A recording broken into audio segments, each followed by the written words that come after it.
Je veux que vous sachiez, membres de la commission de graduation, que c'est avec beaucoup d'engagement que j'ai répondu à cet appel du devoir.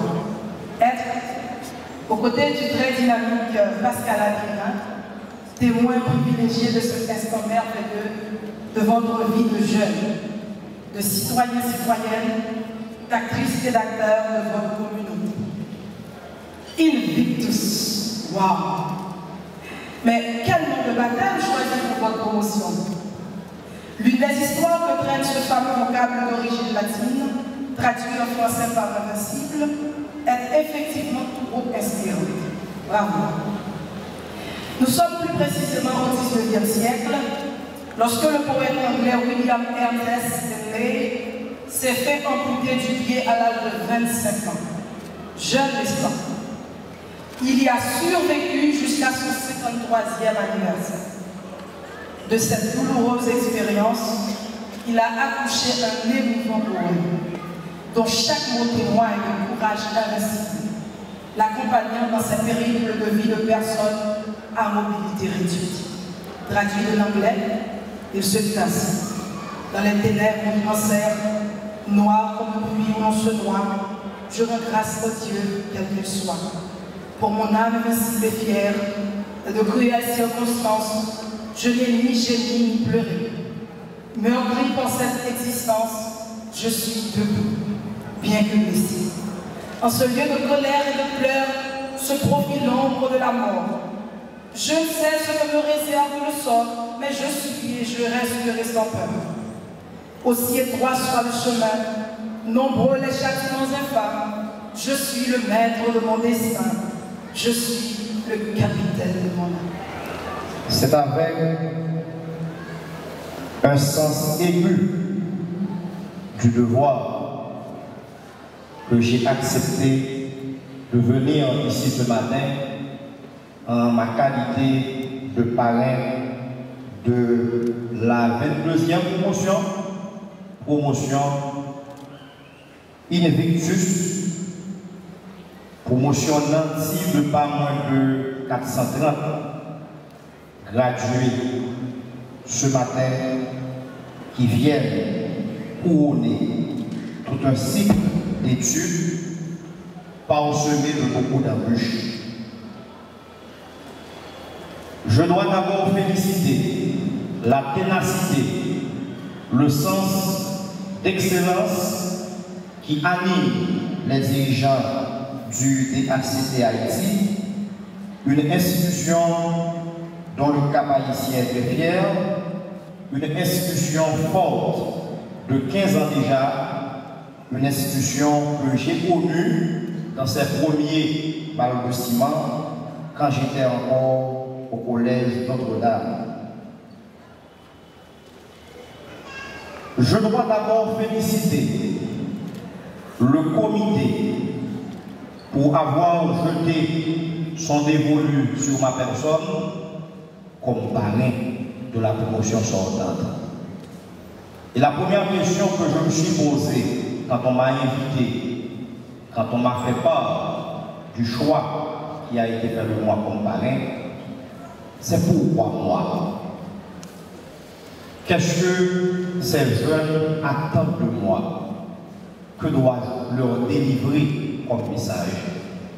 Et voilà pourquoi ce matin, je me suis résolu à vous parler impromptu, à vous parler à l'improviste, mais aussi et surtout à vous parler du fond de mon cœur.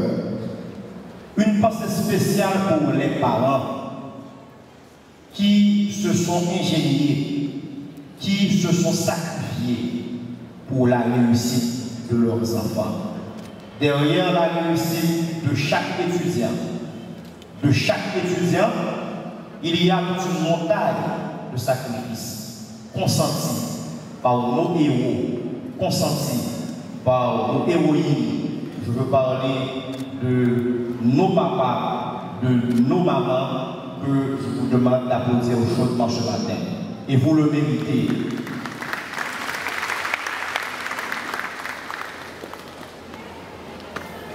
Ce sens du sacrifice caractérise également le travail ô combien méritoire et ingrat de nos chers professeurs qui, pendant 9 mois, pendant 1 an, se sont également sacrifiés pour que vous soyez nantis d'une profession, non seulement pour vous servir votre famille, mais pour vous mettre également au service de votre communauté.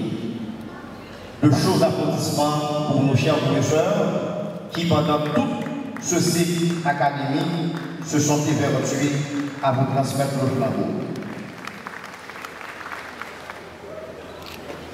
Pourquoi entreprendre des études dans une Haïti résolument caractérisée par les inégalités sociales, dans une Haïti caractérisée par l'apartheid socio-économique, dans une Haïti où l'économie le rentre appuyant sur eux, dans une Haïti qui pousse le dos des jeunes vers des cieux plus cléments? Pourquoi malgré tout consentir des efforts pour étudier? Vous êtes déjà des caroleurs chevronnés, vous êtes déjà des secrétaires préposés à toutes les institutions. Vous avez des compétences en cuisine, en comptabilité informatisée, en administration des ONG, en hôtellerie et tourisme, en dépannage d'ordinateurs et beaucoup d'autres options. Est-ce pour remplir la galerie des chômeurs ou pour travailler, pour servir son pays? Pour une 22e fois, je me tiens à la gare de départ d'une nouvelle cohorte d'étudiants au DHCT. Cette 22e est d'autant plus spéciale car jamais auparavant nous n'avions vu partir autant d'étudiants au DHCT. C'est un signe de l'essor vertigineux de l'institution, mais c'est un vide qui est en train d'être creusé puisque nous vivons ce débat comme des parents qui se séparent de leurs enfants matures, mais qui souffrent sous le poids des habitudes et des souvenirs.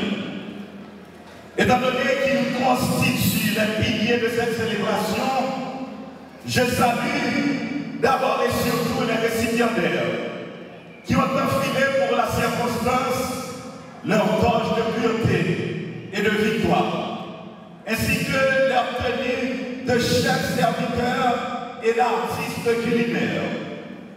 Notre joie ce matin s'apparente à une scène épique où des guerriers reviennent du champ de bataille, victorieux, où le sentiment du devoir accompli supplante les peines, où les blessures, les cicatrices accumulées sur le champ de bataille donnent plus de sens à la victoire. L'assistance représente ces parents qui revoient leurs enfants avec soulagement, avec des pleurs de joie. Ce n'est pas une simple victoire. En Haïti, nous sommes comme destinés à perdre. Les chances de réussite se rétrécissent au jour le jour. Mais nous choisissons d'être invincibles dans nos multiples combats. Ce peuple refuse de courber l'échine de sa quête de démocratie. Cette jeunesse résiste dur comme fer contre la corruption qui gangrène l'État au plus haut sommet.